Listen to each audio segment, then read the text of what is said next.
Hello and welcome to Krishi Jagran business platform that keeps you updated with all the agri news of the nation. This is Yash Saxena. Let's take a quick look at the top headlines of the day. Public and private sectors must be innovative to take benefits of global opportunities, says PM Modi. L&T signs MOU with Norwegian company H2 Carrier AS to develop floating green ammonia projects. Suriname president meets BJP chief JP Nadda, seeks to boost ties with India. Invest just rupees 58 every day and get 7 lakh rupees on maturity through this LIC Aadhaar Shila policy. PM Modi announces Aarogya Maitri project at Voice of Global South Summit. Eco-sensitive zones does not involve displacement, won't impact Vocation, says Center.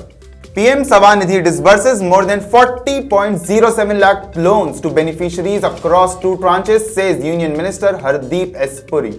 Cabinet approves National Multi-State Cooperative Society for Organic Products. Dry spell results in 20 to 25% crop loss in Himachal Pradesh, rains and snow likely in next 4 days. Piyush Goyal calls for forging new partnerships to build resilient supply chain, increase trade and promote tourism. Pakistan farmers request government to declare agricultural emergency.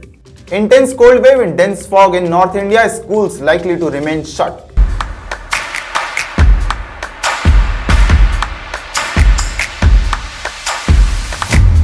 Now the news in detail. Prime Minister Narendra Modi chaired a high-level pre-budget meeting with economists of the nation at Niti Aayog yesterday, according to the release by the ministry. The meeting was based on the theme India's growth and resilience amid global headwinds. The meeting was also attended by the Union Finance Minister, Minister of State for Planning, Vice Chairman of Niti Aayog, Principal Secretary to the Prime Minister and many other senior dignitaries. During the meeting, PM Modi said that the public and private sector must leverage synergies and think outside the box to seize opportunities created by the emerging global environment.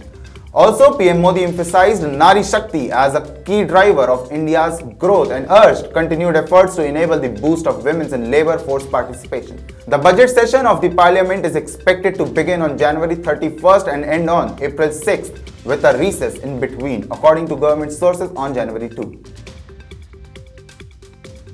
On Friday, the Indian engineering and capital goods major L&T announced its partnership with Norway's H2 Carrier AS. Through this MOU, L&T and H2 Carrier AS will work together to develop floating green ammonia projects.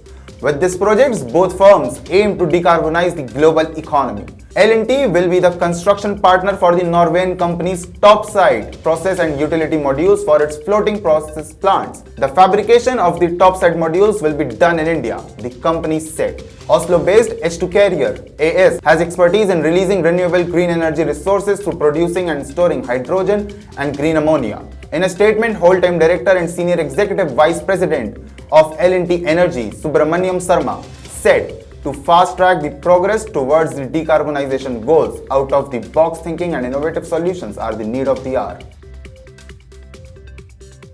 BJP National President JP Nadda yesterday met with President of Suriname, Chandrika Persad Santokhi, at party's headquarters in New Delhi.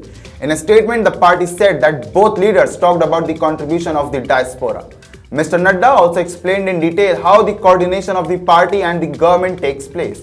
Suriname's President Mr. Santokhi emphasized that different countries should focus on learning Hindi language, Indian traditions and culture. He also explained the challenges to his country due to COVID-19 and how he has brought out his country from the crisis. He also said that his party can take several messages from the world's largest party on how to run a pro-people ruling party. BJP's Foreign Affairs Department in charge, national media head of the party and others were present during the meeting. Life Insurance Corporation of India (LIC) has policies for every section of the society. This is the reason that is the market leader in the insurance field. It also has plans for all income groups. LIC's Aadhaar Shila is a non-linked participating individual life insurance plan. It offers protection as well as savings. It provides financial support for the family in case of the unfortunate death of the policyholder and a lump sum amount at the time of maturity. It also has the loan facility. Through this policy, you can start investing with just 58 rupees every day and get 7 lakh on maturity. Minimum basic sum assured is 75,000 rupees and maximum is 3 lakh rupees. Minimum age of the entry is 8 years and maximum age of entry is 55 years in this policy. The policy term is 10 to 20 years for your information. This plan is exclusively for women. If your age is 20 and you invest at the rate of 58 rupees every day, you will have invested rupees 21,000 per year. After 20 years, your invested amount will be huge. At the time of maturity, you will get around 7 lakh rupees. Addressing the concluding session of the virtual Voice of Global South Summit, PM Modi unveiled 3 initiatives to assist the Global South in areas ranging from technology to health. PM Modi announced the Aarogya Maitri project, whereby the country will provide essential medical supplies to any developing country affected by natural disasters or humanitarian crises. Modi said India will launch the Global South Science and Technology Initiative to share its expertise in areas such as space technology and nuclear energy, and establish the Global South Center of Excellence for research on developing solutions that can be scaled up and implemented around the world. Voice of Global Summit acted as a platform for generating ideas and suggestions for developing countries to be channeled into discussions at the G20 during the India's presidency of the grouping of 20 largest economies. In his televised remarks at the concluding session, Modi described the summit as the largest ever virtual gathering of the Global South, as it attracted more than 120 developing countries. In a relief to people living in protected areas around eco-sensitive zones, the center has clarified that the declaration of ESZ does not involve displacement or evacuation of residents and won't impact their vocation. There are no prohibitions regarding ongoing agriculture and horticulture practices. Ashwini Kumar Chaubey, Minister of State for the Environment, Forest and Climate Change Ministry, said in a written reply in the Lok Sabha. Congress MP from Kerala K. Muralidharan by the Ministry of Environment, Forest and Climate Change had raised the issue regarding the preliminary satellite survey report prepared by Kerala State Remote Sensing Environment Centre in the Parliament. Ashwini Kumar Chaubey informed Muralidharan that the centre notifies ESZs based on proposals submitted by respective state governments. The declaration of an ESZ around protected areas does not involve displacement or evacuation of the local population and has no impact on their vocation, said Chaubey. The centre has disbursed 45.32 lakh loans amounting 4,606.36 crore rupees under PM Street Vendors Atmanirbhar Nidhi in the last 2 years, said Union Minister Hardeep Singh Puri yesterday. Speaking about the Prime Minister's Street Vendors Atmanirbhar Nidhi at the event, Minister said that the scheme has received an enormously positive response from the street vendors across the country and has become one of the fastest growing microcredit schemes of the Indian government. In the line with the Digital India vision, PM Svanidhi has also provided a platform for financial inclusions by facilitating the street vendors to carry out digital transactions. The Ministry of Housing and Urban Affairs has released 23 crore rupees as cashback to the beneficiaries to promote the use of digital transactions, he added. The minister further stated that the PM Svanidhi scheme has also helped in providing occupational recognition to street vendors by giving them letters of recommendations for easy access to loans.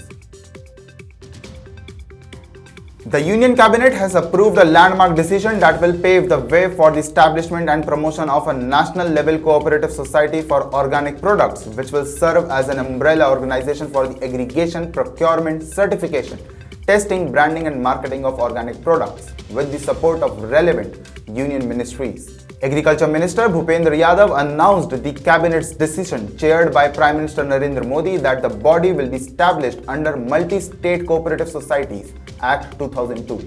With support from relevant ministries, particularly the Ministries of Commerce and Industry, Agriculture and Farmers Welfare, Food Processing Industries, Health and Family Welfare and Development of Northeastern Region, through their policies, schemes and agencies following the whole of the government approach.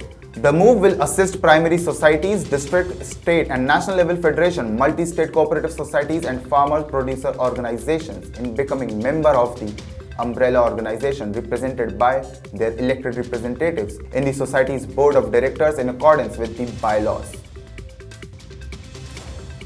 The prolonged dry spell in Himachal Pradesh has resulted in a 20 to 25% loss of wheat and vegetable crops in rain-fed areas, as the state received only 0.7 mm of rain from January 1st to 10th, resulting in a 96% deficit. In December 2022, the rain deficit was nearly 100%. The dry spell has caused 20 to 25% loss in rabi crops, wheat and vegetables in rain-fed areas, which accounts for 75% of cultivable land, according to B.R. Taki, Director of Agriculture. Wheat is grown on 3.30 lakh hectares in the state with a production target of 6.17 lakh metric tons, while vegetables will be grown on 82,000 hectares with a production target of 17.5 lakh metric tons. The bright side is that local meteorological department has forecast rain or snow in the region for next 4 days till January 16, 2023, as a new western disturbance is expected to affect the state. Commerce Minister Piyush Goyal on Friday called upon countries of the Global South to forge new partnerships for building resilient supply chain, increasing trade and promoting tourism. Addressing the virtual voice of the Global South Summit, Goyal said that India is providing unilateral duty-free market access to least developed countries since 2008 through the duty-free tariff preference scheme, and therefore it is also open to entering into preferential trade agreements with interested countries in the South. Highlighting the impact of COVID-19 on global trade and particularly on developing countries, he stressed the need to work together to build resilient supply chains. Goyal also emphasized the need for depoliticization of the global supply of essential medicines. In the mid of Pakistan's ongoing wheat crisis, the farmers' body, Pakistan Kisan Ittehad, urged authorities to declare an agricultural emergency in the nation. PKI President Khalid Mahmood Khokar criticized the government's policy at a press conference, claiming that as a result, the country would still need to buy wheat in 2023. The PKI leader also mentioned market fertilizer shortages and urged the government to act quickly. Khokar added that fertilizer shortages will also have an impact on exports due to low yields of crops used as industrial raw materials. The provinces of Punjab and Khyber Pakhtunkhwa have made no announcements, while Sindh has set wheat support price of PKR 4,000 per mon. Pakistan is experiencing its worst ever flour crisis, with parts of the country reporting wheat shortages and stampedes in Khyber, Pakhtunkhwa, Sindh and Balochistan provinces. Extremely cold waves are predicted over the next 48 hours, and the minimum temperature in the suburbs of Delhi and Gurugram can reach -1 degree Celsius. IMD has issued cold wave alerts for numerous cities after a brief break in the severe cold waves that had been affecting Delhi, Noida, Gurgaon, Ghaziabad, Haryana, Chandigarh and Uttar Pradesh. Over the next 48 hours, Delhi and other parts of western and northern India are set to suffer severely chilly waves. Today, reports of dense fog have been made in Bihar, Tripura, South Coastal Odisha, Punjab, Haryana, Chandigarh, Rajasthan and Uttar Pradesh. In Rajasthan, isolated places will also experience the cold waves.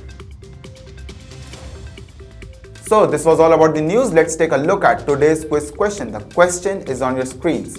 Which among the following is a viral poultry disease that spreads through infected feed, water or air? Option A, Ranikhet disease. Option B, Newcastle disease. Option C, both A and B, or option D, none of the above. You can reply to us via SMS on the number 8800023204. For more updates on Agri News, stay tuned with Krishi Jagran Business. This is Yash Saxena signing off.